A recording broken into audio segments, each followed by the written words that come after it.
أعوذ بالله من الشيطان الرجيم بسم الله الرحمن الرحيم أحمدك ربي وأستعينك وأصلي وأسلم على خيرة خلقك سيدنا محمد صلوات ربي وسلامه عليه وعلى آل بيته الطاهرين الطيبين المنتخبين عليهم السلام والرضا عن الصحب الغر الميامين وعلى من اهتدى بهداه وسلك طريقه إلى يوم الدين. Chers amis, nous voici avec la 4e séance de l'exhortation ramadanesque autour de la thématique Al-Qalbu Baytur Rabb, le cœur, la demeure du Seigneur. Après avoir ensemble médité autour de la préoccupation capitale de l'éducation du cœur, de l'aptitude du cœur à reconnaître le convenable et à désapprouver le blâmable, il est important que l'on s'inscrive dans une logique de continuation, d'entretien de notre intériorité et de vivre avec le temps dans lequel nous sommes. Nous voici en cette phase finale du mois de la bénédiction, du mois de Coran, du mois du jeûne, du mois de Ramadan, du mois du rappel, du mois de l'effort, du mois de l'endurance, du mois de la persévérance, du mois du partage, du don, de la fraternité, le mois de l'engagement. Shahru as-siyam wal-qiyam wa tilawati al-Qur'an, shahru al-badhl wal-'ata wal-jud was-sakha wal-karam. شهر الذكر والدعاء والتسبيح والاستغفار شهر الصلاة على رسول الله وعلى آله الأطهار شهر قيام الليل. Le prophète Mohammed salawatu rabbi wa salamuhu alayhi wa ala alihi nous rappelle dans le hadith de Salman radiyallahu anhu ardah أوله رحمة وأوسطه مغفرة وآخره عتق من النار. Il parle de Shahr Ramadan, du mois de Ramadan, la première décade, celle de la miséricorde, ensuite celle du pardon, et la dernière décade, c'est celle de l'aspiration au paradis et durant laquelle Dieu nous préserve de l'enfer. C'est la période où nous cherchons à coïncider Laylat al-Qadr. Alors je voudrais que l'on s'attarde toujours autour du cœur avec la nécessaire maîtrise de ce cœur, de ce qalb, de cette intériorité, sur base duquel nous serons jugés le jour de la rétribution. Puisque dans Surat al-Baqarah, Allah subhanahu wa ta'ala nous rappelle لا يؤاخذكم الله باللغو في أيمانكم ولكن يؤاخذكم بما كسبت قلوبكم والله غفور حليم. صدق الله العظيم. Dieu ne vous en veut pas pour l'expression qui vient futile, qui émane d'un propos, des serments que vous tenez. Mais par contre, Dieu, yu'akhizukum, il vous demandera des comptes pour ce qui émane de vos cœurs, ce qui est acquis à partir de vos cœurs. Et Dieu est pardonneur et halim, magnanin, patient, exalté soit-il. Donc on a besoin de rationaliser notre engagement, notre spiritualité. L'imam al-Shafi'i radiyallahu anhu wardah disait أنفع الأشياء أن يعرف الرجل قدر منزلته ومبلغ عقله. La meilleure des choses, c'est que l'un d'entre nous connaisse sa réelle valeur et les limites de sa propre raison. Nous avons médité ensemble les catégories de cœur, aqsamul qulub. Et il est important de revenir à l'essentiel pour savoir quelles sont maintenant les failles qui risquent d'obscurcir le cœur et son intérieur, qui risquent de dérouter le cœur, qui risquent de l'habiter par l'insouciance et la fragilité perpétuelle, et qui font que le cœur ne désapprouve aucun blâmable et ne reconnaît aucun convenable. Wala'iyadu billah. Je rappelle que le jour du jugement dernier, Dieu exalté soit-il ne considère aucune action si ce n'est par l'intention qui réside dans le cœur, qui l'accompagne. Dans Surat al-Shu'ara, les poètes, 25e surat, ils nous rappellent يوم لا ينفع مال ولا بنون إلا من أتى الله بقلب سليم. Le jour où ni richesse ni enfant n'intercède en la faveur d'un homme, si ce n'est celui qui vient vers son Seigneur avec un cœur purifié. On a ensemble rappelé la parole de l'imam Ibn al-Qayyim, rahimahullah, qui disait il faut dépasser amrad al-shahawat et amrad al-shubuhat, les maladies du soupçon et les maladies de la tentation. Alors nous avons 4 poisons qui s'attaquent au cœur. Et nous sommes dans les derniers jours du mois de Ramadan, durant lesquels le prophète, alayhi wa sallam, comme disait Sayyida Aisha, alayha rida wa salam, Ummul Mu'minin, radiyallahu anha wa ardaha, elle dit Kana Rasulullah sallallahu alayhi wa alihi wa sallam dans Sahih Muslim, إذا جاء العشر الأواخر شد مئزره وأحيا ليله وأيقظ أهله. Il renforçait le pas, l'effort, il veillait la nuit et il réveillait ses proches pour les faire participer avec lui de cette veillée, pour combattre le cœur qui risque de tomber dans cette fragilité. Quels sont ces poisons qui s'attaquent au cœur? En plein mois de Ramadan, nous sommes tenus à nous écarter de l'excès et avoir un élan d'aspiration à zuhd, c'est-à-dire une forme d'ascétisme, le désintéressement de ce bas monde. Pour ce faire, les 4 poisons qui s'attaquent au cœur sont فضول الكلام, فضول الطعام, فضول المنام, فضول مخالطة الأنام. L'excès de la parole, l'excès de la nourriture, l'excès du sommeil et l'excès des fréquentations. Et le mois de Ramadan, avec la retraite spirituelle durant les dernières nuits pour coïncider Laylat al-Qadr, nous rappelle la nécessaire remise en question et le nécessaire abandon de cet excès. Tarku fudul il-kalam, l'abandon de l'excès de la parole.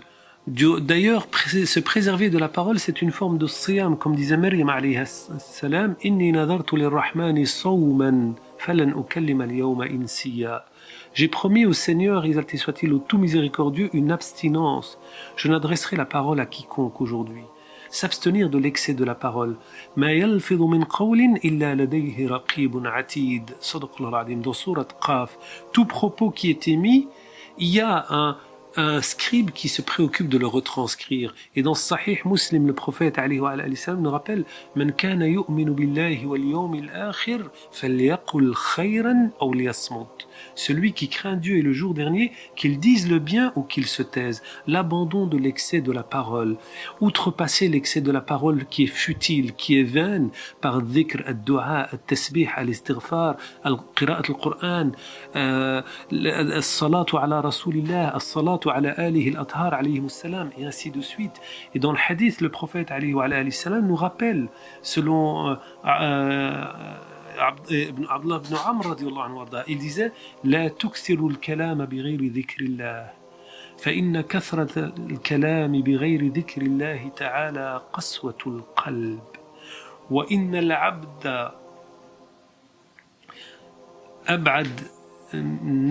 العبد البعيد عن الناس من الله تعالى هو القلب القاسي أبعد الناس من الله تعالى هو صاحب القلب القاسي. Le hadith qui est rapporté par l'imam Tirmidhi radiyallahu anhu warda. Autrement dit, n'exagère pas dans la parole si ce n'est dans le rappel de Dieu, parce que l'abondance de propos sans le rappel de Dieu, exalté soit-il, tue le cœur. Et la personne la plus éloignée de Dieu est celle qui a le cœur endurci. Wal'iyadu billah. Et l'on connaît tous le hadith de Mu'adh ibn Jabal radiyallahu anhu warda, relaté par l'imam Tirmidhi radiyallahu anhu warda, lorsqu'il dit à Mu'adh Imsik alayka lisanak, préserve ta langue. Il lui dit, serons-nous jugés pour ce qu'on dit? Il lui dit, Takilatka ummuka ya Mu'ad, wa hal yakubbu an-nasu fi an-nari ala wujuhihim illa hasa'id alsinatihim. Ce qui mène les gens vers la colère de Dieu, l'éloignement de Dieu, l'enfer, ce n'est que ce qu'ils ont semé par leur langue, wa la'iyadu billah. Et il disait à un autre compagnon que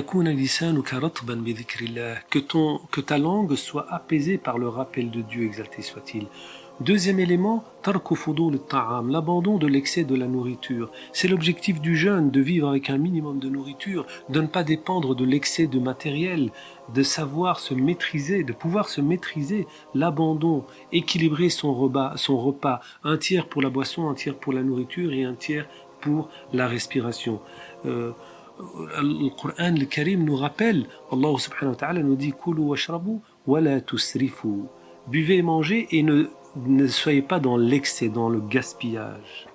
D'où la prescription du jeûne. Et Sayyida Aisha radiyallahu anha wa alayhi salam disait Ma shabi'a alu Muhammad min sha'irin qat. La famille du prophète alayhi salam ne mangeait pas à sa faim avec un minimum, mais ils avaient un supplément d'âme. Troisième élément, c'est tarku fuduli al-manam, l'abandon de l'excès du sommeil. Le Coran al-Karim nous rappelle, parmi les caractéristiques des croyants, des serviteurs du clément, du miséricordieux, وعباد الرحمن الذين يمشون على الأرض هونا وإذا خاطبهم الجاهلون قالوا سلاما والذين يبيتون لربهم سجدا وقياما. صدق الله العظيم.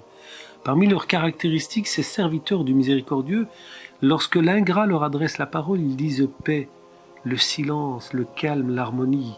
Et lorsqu'ils sont seuls dans leur intimité, ils passent la nuit auprès de leur Seigneur, sujjadan wa qiyama, dans la prosternation et la station debout de la prière. Ils nourrissent leur cœur face à l'adversité de l'ingrat par la proximité de Dieu, exalté soit-il, un cœur purifié. Et c'est pour cela que le prophète salawatu rabbi wa salamu alayhi nous rappelle, il dit, quand rapporte Ibn Mas'ud radiyallahu anhu, إذا دخل النور القلب انفسح وانشرح قالوا وما علامة ذلك يا رسول الله صلوات ربي وسلامه عليه قال الإنابة إلى دار الخلود والتجافي في دار الغرور والاستعداد للموت قبل نزوله. Il rappelle, il dit, lorsque la lueur de Dieu, sa lumière pénètre les entrailles du cœur, cela ouvre et élargit le cœur.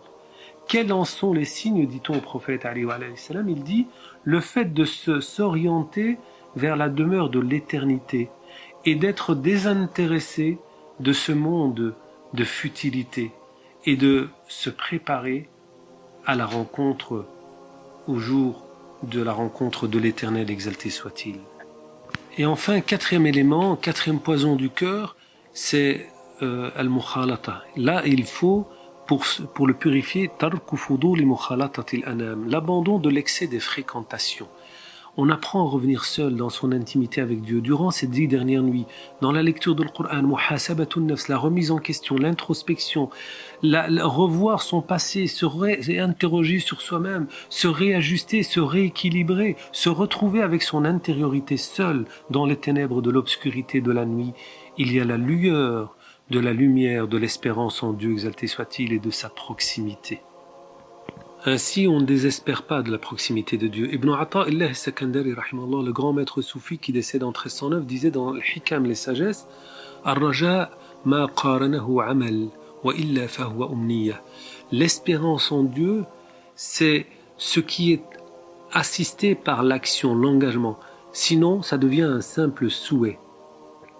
Si la sincérité réside dans ton cœur, eh bien, sache, comme il dit aussi dans une de ses sagesses, Man ashraqat bidayatuh, ashraqat nihayatuh. Celui dont son initiative, le premier pas, le début, est illuminé par le souhait de se rapprocher de Dieu par la foi, eh bien, sa fin dernière est aussi illuminée par cette proximité de Dieu, exalté soit-il. En ces jours de grâce, n'oublions pas dans nos invocations les nécessiteux, les pauvres, les malades, les défunts, nos frères et sœurs, nos parents, nos proches, nos familles, qu'elles soient musulmanes ou pas. Faisons des du'as pour nos familles, pour nos parents qui sont décédés, pour nos proches, qu'ils soient musulmans ou pas. Invoquons Dieu parce que sa grâce, sa grandeur, sa miséricorde est englobante. Elle est plus vaste que ce que l'on peut s'imaginer. Et ainsi, nous avons besoin en ces jours de renforcer notre spiritualité. Et je terminerai par cette tradition du prophète alayhi salam, parlant de Laylat al-Qadr, la nuit du mérite de la valeur, qui se trouve dans les 10 dernières nuits impaires, particulièrement du mois de Ramadan, où lorsque Jibril alayhi salam repart à l'aube, alors qu'il est venu avec la paix, la sérénité, la tranquillité, l'harmonie. Salamun hiya hatta matla'il fajr. Il demande aux anges de repartir. Et les anges lui disent, mais qu'est-ce qu'il est advenu de cette communauté qui est en prière, cette communauté qui aspire à Dieu? Il dit, Dieu a posé son regard. Et celui sur qui Dieu pose son regard, il ne souffrira point de la colère de Dieu. Si ce n'est 4 catégories de personnes. Al-mushrik, wal-aqu li walidayh, wa mudninu al-khamr, wal-mushahin. L'associationniste qui associe à Dieu un regard, une attention, une adoration. Celui qui est dans la colère et la désobéissance des parents, l'importance du cadre familial, l'espace de tendresse, le noyau d'équilibre. 3e catégorie, celui qui s'abandonne à la perdition totale de sa personne par les drogues, la boisson alcoolisée, etc., enivrante. Et 4e catégorie de personnes, celui qui est en dispute avec son frère. On a besoin de renforcer nos liens. On a besoin d'apprendre à nous pardonner, à outrepasser nos manquements, à essuyer nos larmes, à vivre ensemble l'espoir dans un élan commun, chacun dans son intimité pour se retrouver en l'esplanade de la bonté qui est la miséricorde de Dieu, exalté soit-il. Wallahu a'lam wa a'la wa ahkam. سهرت عيون ونامت أعين في أمور تكون أو لا تكون إن ربا كفاك بالأمس ما كان يكفيك في غد ما يكون ربنا تقبل منا إنك أنت السميع العليم وتب علينا إنك أنت التواب الرحيم واجعلنا من الذين تجري من تحتهم الأنهار في جنات النعيم دعواهم فيها سبحانك اللهم وتحيتهم فيها سلام وآخر دعواهم أن الحمد لله رب العالمين وصل اللهم على سيدنا محمد وعلى آله وصحبه وسلم والسلام عليكم ورحمة الله وبركاته.